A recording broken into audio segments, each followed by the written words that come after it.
This is Social Cues. I'm Joey Lopez, and today we're at SEG Jupiter in Vancouver talking with Kirin J. Callinan. It's me, and it's also not me. Mm-hmm. It's me. It's you, but also not you. What do you But mean by also that? not me. Well, I mean, my name is spelt differently. Okay. My name is Kirin, Mm-hmm. and my middle name starts with J. Okay. But my real name is spelt different. Kirin is spelt differently. So Mhm. I'm Kirin, whereas the artist is Kirin. Okay. It's sort of determined by how the artist is perceived, Mm-hmm. whereas I am me, Okay. and no one can change that. Maybe that's how I'd Mm-hmm. separate it, you know? Okay. It's like the artist is whatever you say the artist is, Mhm. like Eminem. Yeah. Okay. And I am me, and that is impenetrable. Okay. Some people have said that. Mhm. I certainly haven't. From kind of crowd interaction, I think is how people said that. But at the same time, I wouldn't agree with it necessarily either. Yeah, I mean, it's not that I disagree. Again, it's not really up to me to define in words what it is I'm doing. I don't know. You know, my main thing really, only MO is to confuse and confuse and excite and confuse myself. You know, I'm very confused. That's what I find interesting, is being in the dark and you know, stumbling around, stabbing in the dark, trying to find something, and you might make an absolute mess, or something special might happen, you know. But the only way to confuse your audience is to be confused yourself. And, you know, because as soon as it gets understood or too cerebral, I don't know, I lose interest very quickly. I go against my own instincts or tastes or intuition wherever possible. Bravado particularly, that was the sort of big part of it, was trying to find, you know, make something incredibly ugly, go for the worst lyrics, go for the worst sounds, and hopefully through that ugliness find some beauty, or through the bravado find some truth, you know? Yeah. And I guess speaking on that ugliness, making it weird, is that kind of where the album cover came from? Totally. I mean, that wasn't my idea. There it is. Yeah. Here, you pissing all over myself. Pissing on yourself. Yeah. In fact, the back was quite good too. The back. So if you open it up, it's the full shot. And we had to put this black bar at the bottom for obvious reasons. But I wanted to do like an adult-only version, or a scratch and sniff, or, you know, I think we could peel it off. You know, a limited run of the uncensored version maybe. But the problem is that even if the black bar was the main version, if this image was out there uncensored, in the eyes of the law apparently it would confirm what is happening, thus make this, even with the bar, still pornographic. Okay. And if this is pornographic, then it could only be in black shrink wrap, in brown paper bags, sold in adult stores only. You know, which I like the idea of that. Yeah. But I think my record label wasn't too psyched on it only being available in adult stores, wrapped in black shrink wrap. I mean, I was really into that. Danny called me up and he's like, I've got all these ideas. One is you covered in fake tan, like a muscle man, like the inside, naked.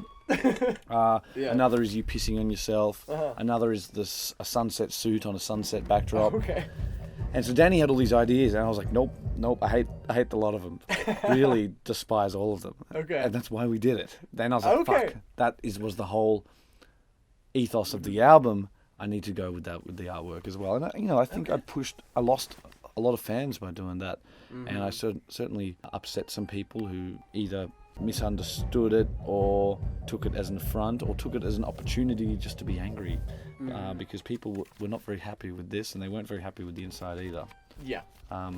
People were upset about that. People were a little upset about that. Okay. Which I anticipated people being upset about the nudity. I didn't so much anticipate them being upset about the fake tan, but it was the fake tan they didn't like. Yeah. Well, racial connotations came into it, which I certainly hadn't intended. So yeah.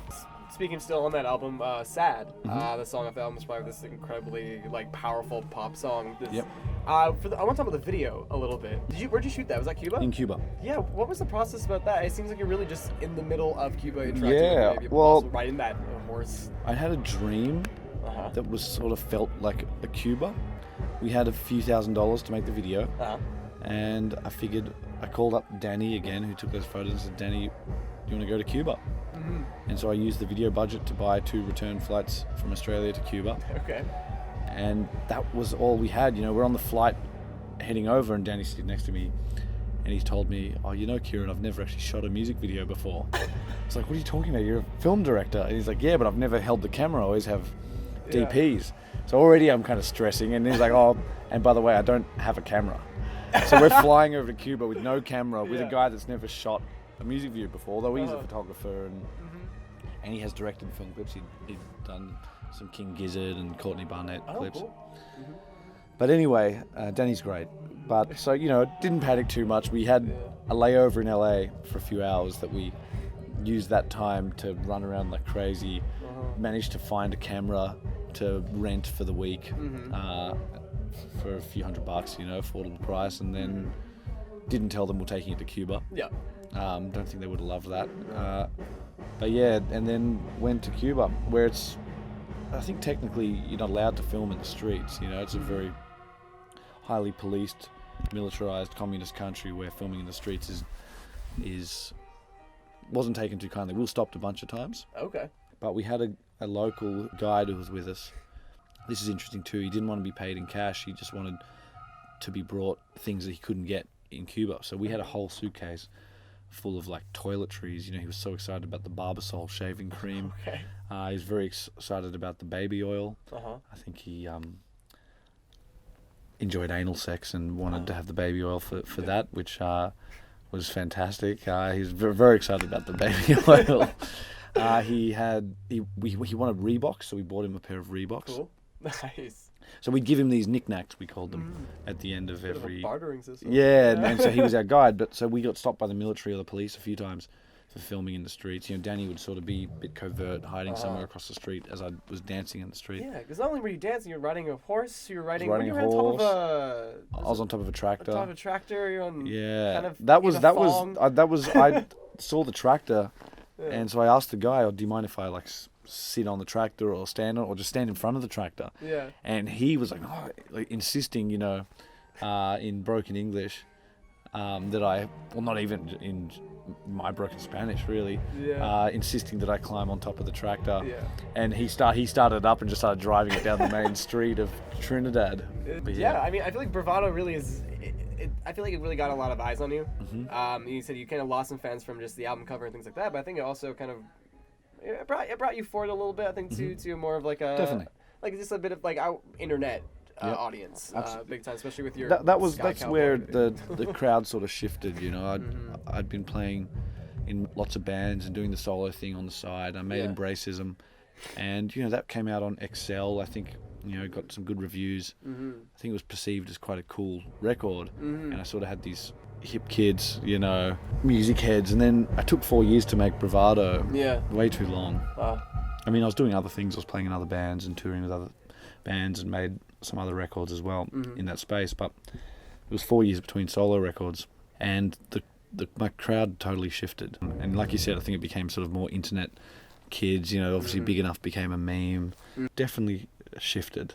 Yeah. And and that's exciting, I suppose. You want your fan base to change and to have new young fans coming through. Absolutely. Yeah. It was kind of out of necessity. I've been writing a lot of songs, but when you like I said, when you're shooting in the dark and making things intentionally confusing for yourself, it sometimes takes a bit of time to understand what something is for it to form itself. And the concept for the record, the album's called Return to Center, and the concept was that I go to Guitar Center, spend the entire album budget on all the equipment, take it back to my garage, set it up, and then I've got the length of the return policy to make the album before putting all the gear back in the boxes and returning to Guitar Center and getting the money back, thus making an album for free. Okay. That was the idea. Sort of, on one hand, a kind of guerrilla attack on corporate America, and then on the other hand, actually a celebration of corporate America. Customer first, hyper capitalist. That's Guitar Center's own policy. Is there no questions asked return policy? So in a way, it's sort of that's a big selling point. So I think I made a beautiful record using only their most generic gear from the biggest music store in the world. But anyway, that was kind of the idea. A corporate spiritual.